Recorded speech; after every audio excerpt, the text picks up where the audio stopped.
उसी खेमे से एक बड़ी खबर आ रही है। रूस अपना मिसाइल भंडार बढ़ाने में जुटा। फ्लैश कीजिए, नेटो से तनाव के मद्देनजर रूस की तैयारी। मिसाइल की रेंज बढ़ाने पर भी पुतिन का फोकस। अमेरिकी मिसाइलों से ज्यादा मिसाइलें चाहता है रूस, उसके पास रिजर्व में होनी चाहिए।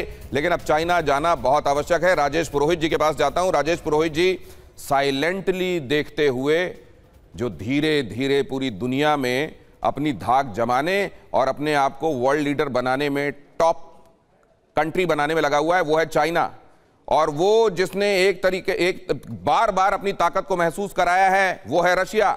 भारत तेजी से उभरती हुई अर्थव्यवस्था, किस तरीके से चाइना में देखा जा रहा है। चाइना से कई बार दोस्ताना हवाएं चलती हैं भारत की तरफ और कई बार बहुत दुश्मनी वाली हवाएं भी। इस समय वहां माहौल क्या है? बहुत बहुत धन्यवाद भैया। देखिए, चाइना एक ऐसा देश है जिसको व्यापार के अलावा और कोई चीज समझ में नहीं आती है। इनका पूरा पूरा ध्यान व्यापार पे होता है, फिर वो रशिया रहे या इंडिया रहे या और कोई तीसरा देश रहे। इनको लड़ाई झगड़ों में कम इंटरेस्ट है, व्यापार में ज्यादा इंटरेस्ट है। और जिस तरीके से इनका काम चल रहा है वो एक अलग ही लेवल पे है। और ये अपने आप को केवल केवल अमेरिका को अपना एक कंपटीशन समझता है, बाकी किसी देश से इसको कोई लेना देना नहीं है। जो अमेरिका का दुश्मन है वो इनका दोस्त है, और जो अमेरिका का दोस्त है वो इनका दुश्मन है। व्यापार तिजारत समझ में आती है, लेकिन साथ में सुनजू एक बात और सिखा कर गया है कि अगर पैसा होगा और साथ में तुम्हारे पास स्ट्रेंथ नहीं होगी तो कभी भी कोई लूट लेगा। स्ट्रेंथ को भी वैसे ही चलना चाहिए, और ये होती है बंदूक की नली के साथ आती है जो। अब जरा अगर ऐसी बात है मिस्टर वोरा, ये आपको क्या लगता है, चाइना के अगर एप्रीहेंशंस होंगे कोई तो इस समय क्या होंगे? या अगर उसको लगता है कि एक समय आरआईसी की बात भी की जाती है, क्या ये बात, वो जो तीनों की फोटो सामने आई थी, पूरी दुनिया में चर्चा हुई थी, क्या ये बात चाइना में भी कहीं चल रही होगी? मेरा ये मानना है सर कि जो आरआईसी की बात हो रही है, बात करने के लिए बड़ी अच्छी चीज़ है, लेकिन चाइना पे भरोसा कोई नहीं करता सर।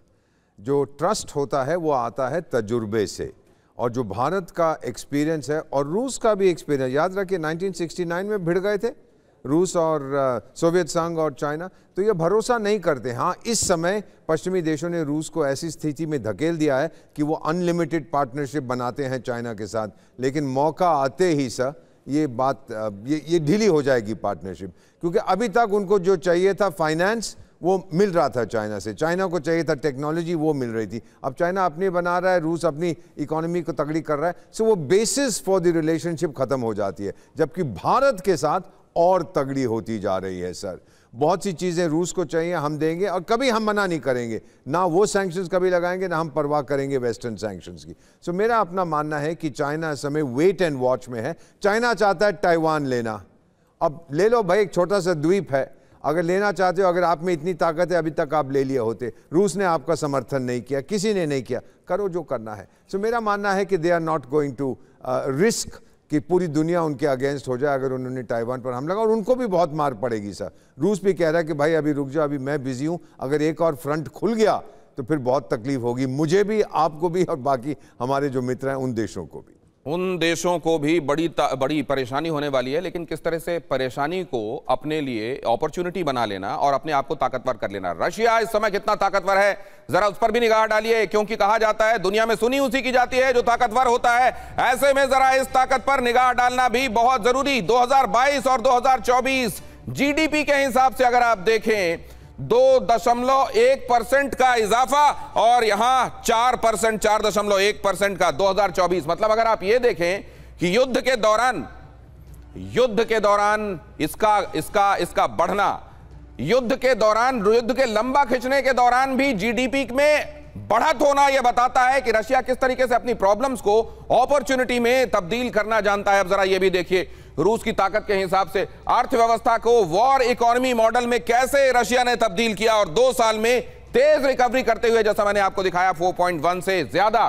रक्षा खर्च भी जबरदस्त तेजी से बढ़ाया, क्योंकि उसको मालूम है कि अपने आप को और मजबूत बनाना पड़ेगा। रक्षा खर्च जीडीपी का 7.5% तक पहुंच गया है, और इस तरीके से यह बताता है कि किस तरीके से अपनी सिक्योरिटी को लेकर रशिया गंभीर है। सेना में अभी 13.2 लाख सक्रिय सैनिक हैं। यह बताता है कि रशिया की स्ट्रेंथ क्या है। 20 लाख रिजर्व जवान और पैरामिलिट्री यूनिट्स, बताती है कि रशिया कितनी फॉर्मिडेबल फोर्स है पूरी दुनिया में। थल सेना के पास 12,420 से ज्यादा मुख्य टैंक मौजूद हैं, 5,500 परमाणु हथियार मौजूद हैं, खतरनाक परमाणु हथियार।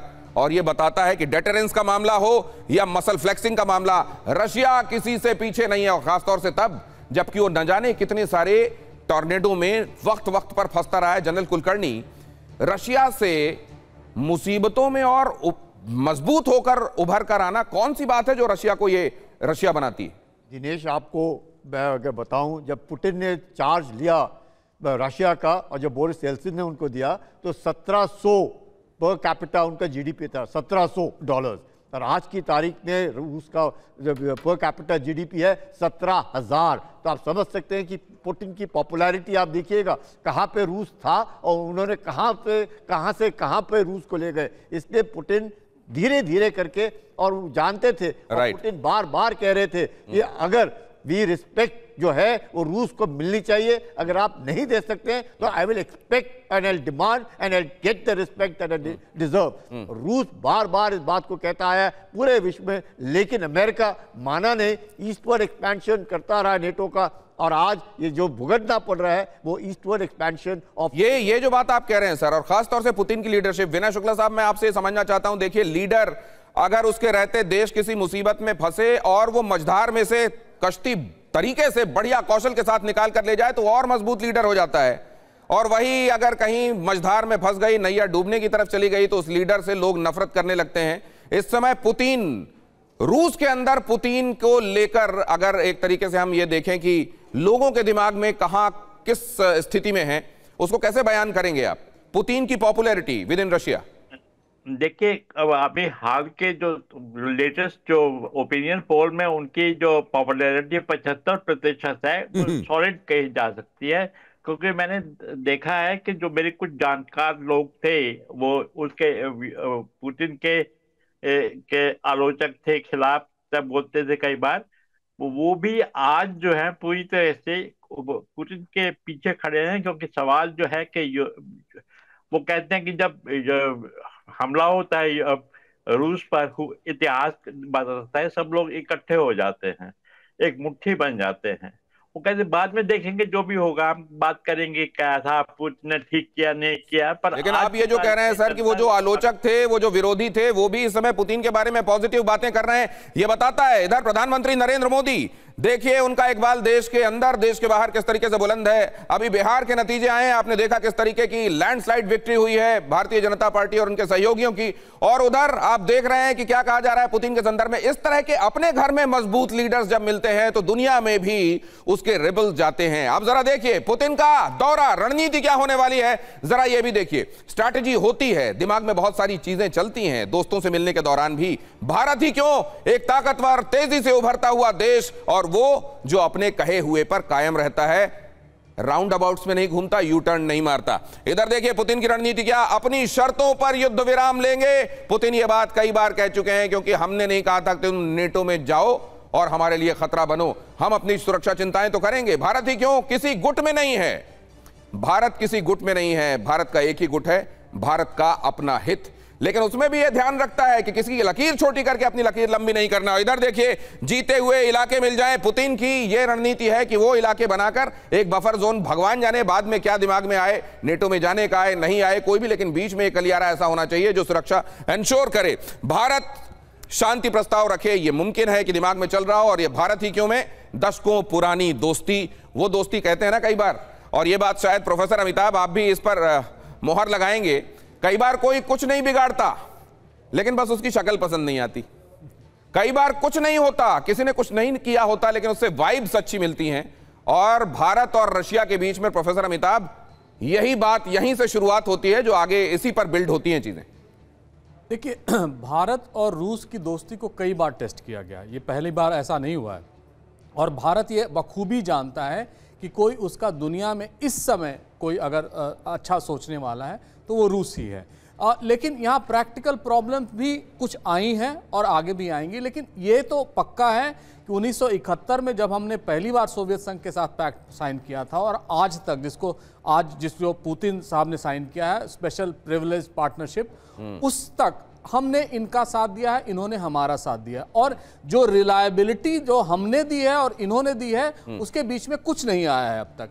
लेकिन ये तो रही पीछे की बात। सर यहां पर रोकना पड़ेगा आपको क्योंकि वक्त मुझे और इजाजत नहीं दे रहा। आप सभी मेहमानों का बहुत धन्यवाद करूंगा। ये दमदार दोस्ती, दोस्ती जिंदाबाद 4 और 5 तारीख को दुनिया देखेगी और यहां से जाहिर है वो खबरें दुनिया भर में ट्रैवल करेंगी। ज्यादातर लोग उम्मीदें ये कर रहे हैं कि विश्व कल्याण की बातें होंगी। बहुत धन्यवाद आप सभी का मेरे साथ